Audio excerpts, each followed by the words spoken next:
Do you love your wife? Yes. Prove it. Like, what's the metric? Give me the number that helps me know, right? Because when you met her, you didn't love her. Now you love her, right? Tell me the day the love happened. It's an impossible question. But it's not that it doesn't exist, it's that it's much easier to prove over time, right? Leadership is the same thing. It's about transition. So if you were to go to the gym, it's like exercise, right? If you go to the gym and you work out and you come back and you look in the mirror, you will see nothing. And if you go to the gym the next day and you come back and you look in the mirror, you will see nothing, right? So clearly there's no results, can't be measured, it must not be effective. So we quit, right?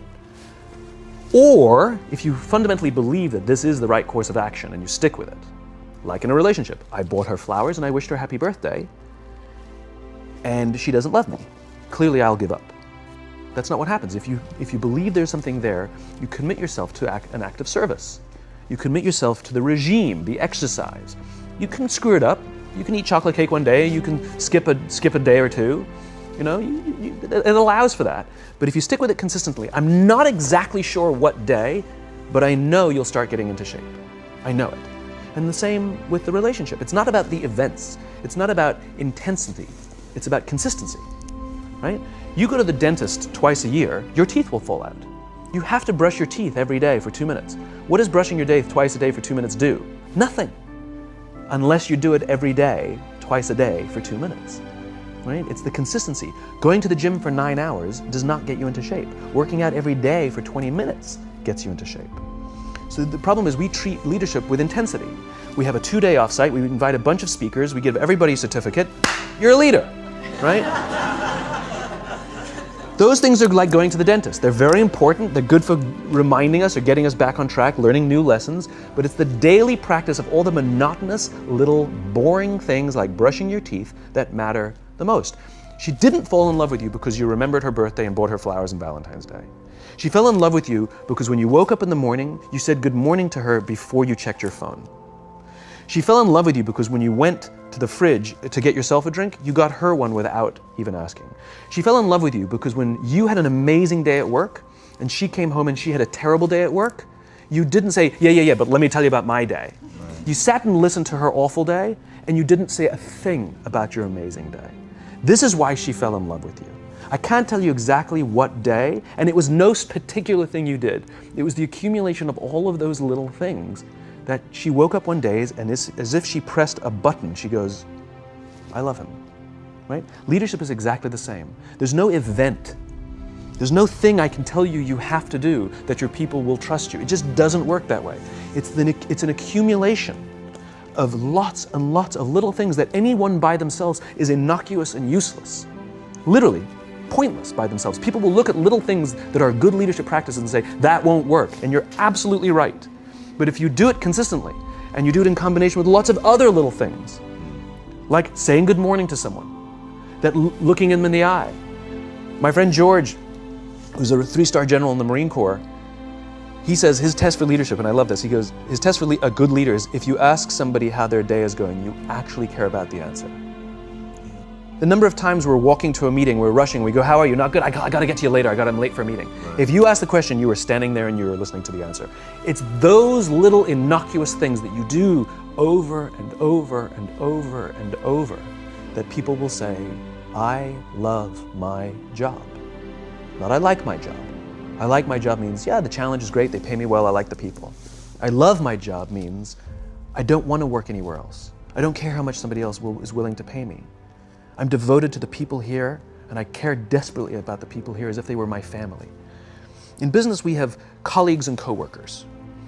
In the military, they have brothers and sisters. That's how they think of each other.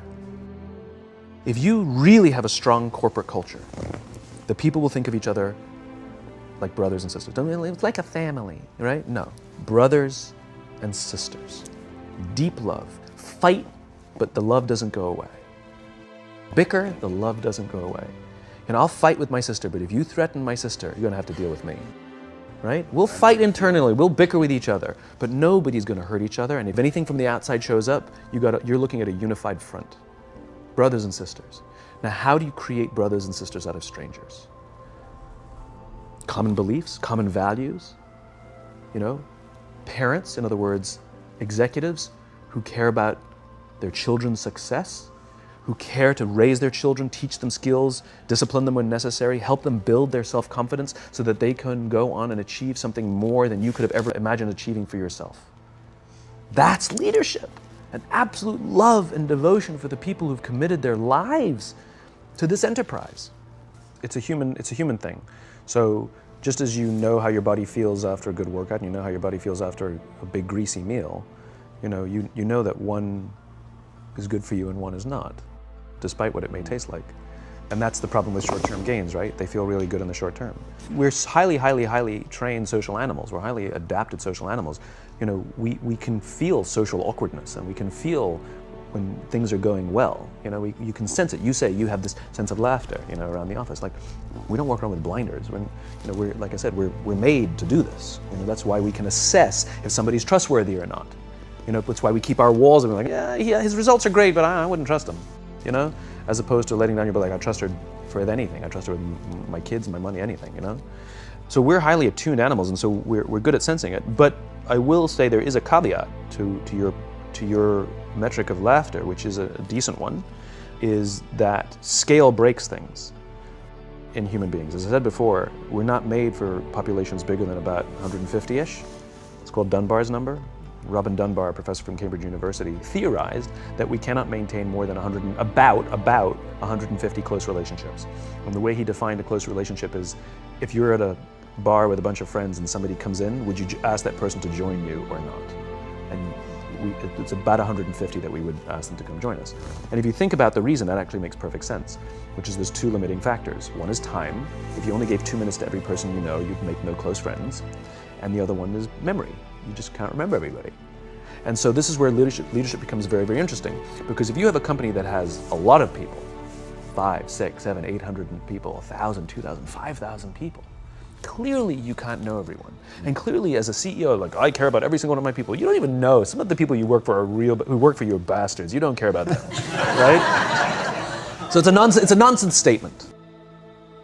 But what you can say is, I desperately care about the people whose names I know and whose faces I recognize.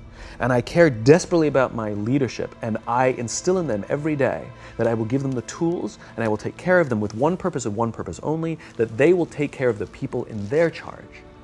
And I want those people to take care of the people and instill in them that they take care of the people in their charge. And then by the time you get down to the masses, where the actual 1,000 exist, because of the seniors it's like 20, where the real 1,000 exist, they feel about 150 of them can look to one of their direct leaders, to one of their direct managers, and say, that person cares about me. That's our boss, that's my leader. Not the leader, it's the CEO. That's my manager, my boss, my leader. The one thing I am comfortable saying that all effective leaders must have is courage. Because it is hard. It is hard to stand up against outside pressure. It is hard to stand up to an external constituency who's pushing you to do something for their short-term gain, to do the right thing for your people. It is hard. It is thankless. It is lonely. Sometimes you get fired. Sometimes you get in trouble. Sometimes you'll lose your job and the next guy will get all the credit. It's all true. And the courage to do the right thing in the face of overwhelming pressure, only the best leaders have that courage. Only the best leaders. And here's the folly. Courage is not some deep internal fortitude. You don't dig down deep and find the courage, right? It just doesn't exist. Courage is external. Our courage comes from the support we feel from others. In other words, when you feel that someone has your back, when you know that the day that you admit you can't do it, someone will be there and say, I got you. You can do this. That's what gives you the courage to do the difficult thing. It's not going off to an ashram by yourself somewhere for 4 weeks and coming back and finding the courage. It's not what happens. It's the relationships that we foster. It's the people around us who love us and care about us and believe in us. And when we have those relationships, we will find the courage to do the right thing. And when you act with courage, that in turn will inspire those in your organization to also act with courage. In other words, it's still an external thing. That's what inspiration is, right? I'm inspired to follow your example. But those relationships that we foster over the course of a lifetime will not only make us into the leaders we need to be and hope we can be, but they'll often save your life. They'll save you from depression, they'll save you from giving up, they'll save you from any matter of negative feelings about your own capabilities, your own future. When someone just says, I love you.